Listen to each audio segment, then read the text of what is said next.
you all for coming. We're going to kick off the afternoon session with something that I think you will find quite fascinating. The one, the only, Wilson, and his autonomous car.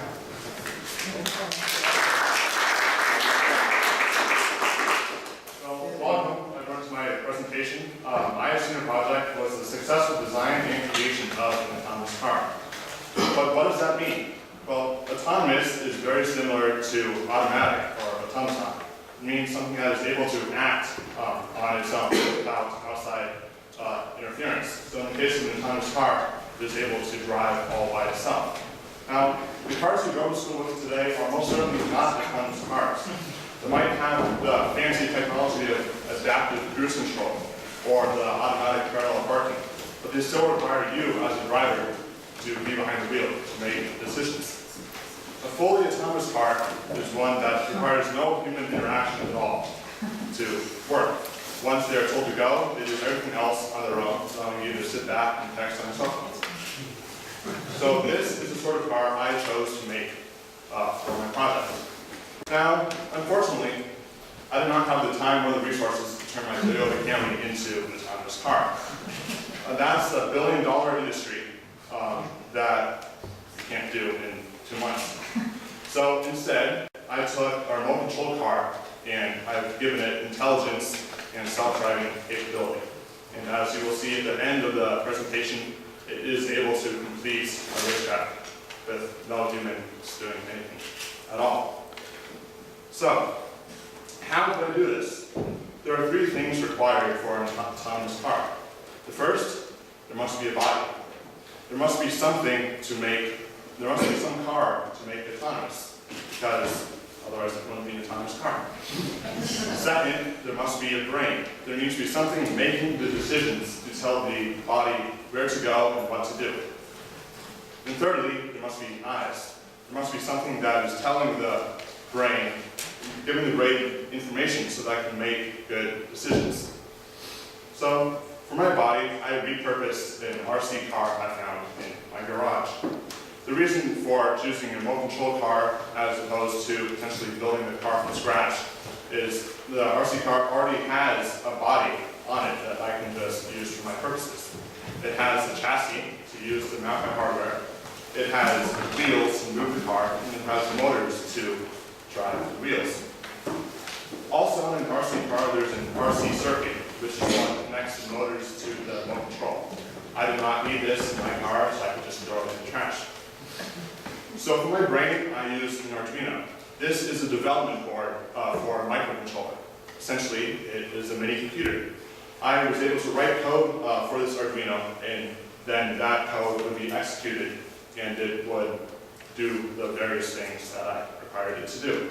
And what did I have it to do? The logic for my car is fairly straightforward.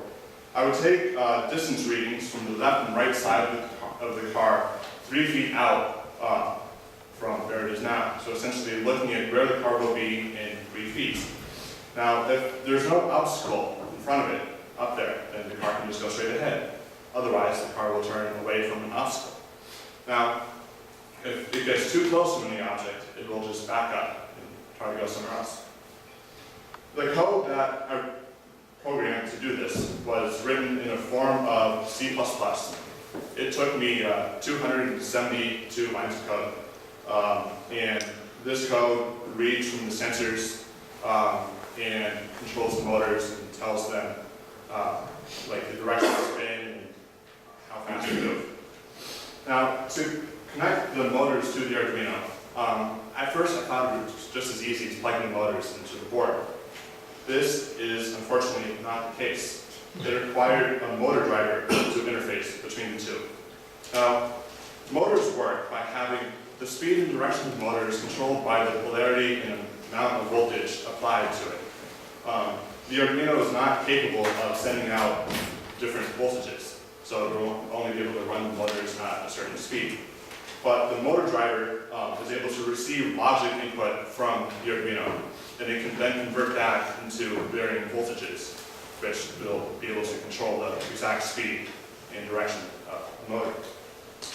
So for the eyes, I chose to use some sensors, some rangefinders, which would give the distance between the sensor in whatever object was directly in front of it. The first sensor I went with was a sonar sensor. This sensor works by emitting a sound wave of 42 kilohertz. Humans can only hear up to 20 kilohertz, which makes this an ultrasonic sensor. Dogs, bats, even mice can hear the sensor. I don't know what effect it has on them. It very well could drive them insane. So, to put the sensor on my board, I placed it on a servo, which gave it the functionality to be able to rotate to different angles, so I could take readings from different directions. Now, this sensor in my tests have proven to be accurate. However, when I placed it on my car, tried to get it to work, it just didn't work. I don't know why that's the case, so I figured the easiest thing to do is just get a different sensor. So I chose an infrared sensor. This works by emitting a beam of IR light and detecting the angle of reflection off what it hits, as the angle is, through trigonometry, related to the distance to the object it's bouncing off. The output from the sensor was a varying voltage based on the angle. So to convert that voltage into a specific distance, I set up an experiment where I take the voltage reading at fixed distances. So then applying them in Excel, I was able to come up with a function to translate the voltage at any distance into an actual distance. Now, the result from all of this, all combined, took me from a car that looked like that, which is a RC car, into a car that looks like this. And as you will all see in a few minutes, it works quite well. But now, I'm most certainly not the first person to have come up with such a project. The idea of autonomous cars dates back to the 1939 World Fair in New York. General Motors hosted an exhibit designed by Norman Bell Getz called the Futurama. This exhibit was hosted to lines of 28,000 people per day while the exhibit ran, which made this an immensely popular thing to see.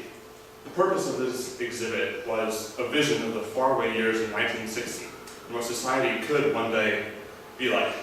Bell Getz' vision was a vast network of freeways connecting urban and rural areas together. And on these freeways drove autonomous cars.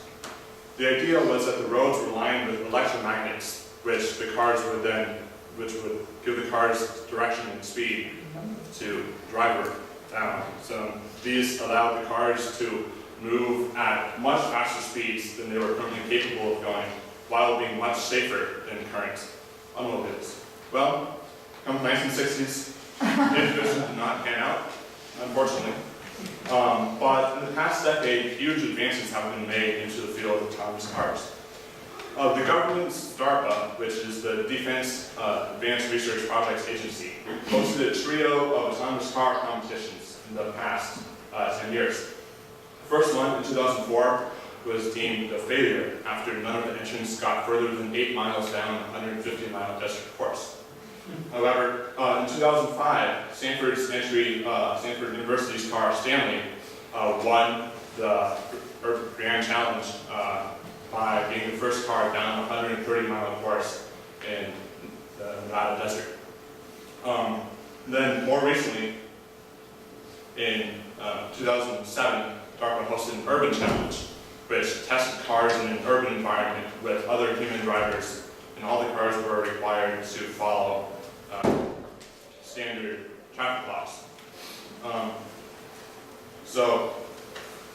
These cars worked on the same premise, similar to mine, except on a much more complex scale, that they would use sensors to map out the environment around them so that they could then predict or interpret what is the best and safest route that they could drive on. Google, more recently, has come up with their own autonomous car program. They have taken a fleet of Priuses and have placed fancy and complex sensors on them, which have made them able to drive themselves down American roads. In fact, they've driven over 150,000 miles on our roads, freeways, and city streets. And the only accident they've had is when one of them was rear-ended at a traffic light.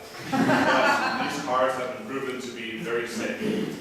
But how soon will we get these for ourselves? GM claims that they'll have these cars out by 2018. Google, though, is currently lobbying the Nevada state legislature to legalize autonomous cars in Nevada, which would be a first. So hopefully, sometime soon, I will own an autonomous car.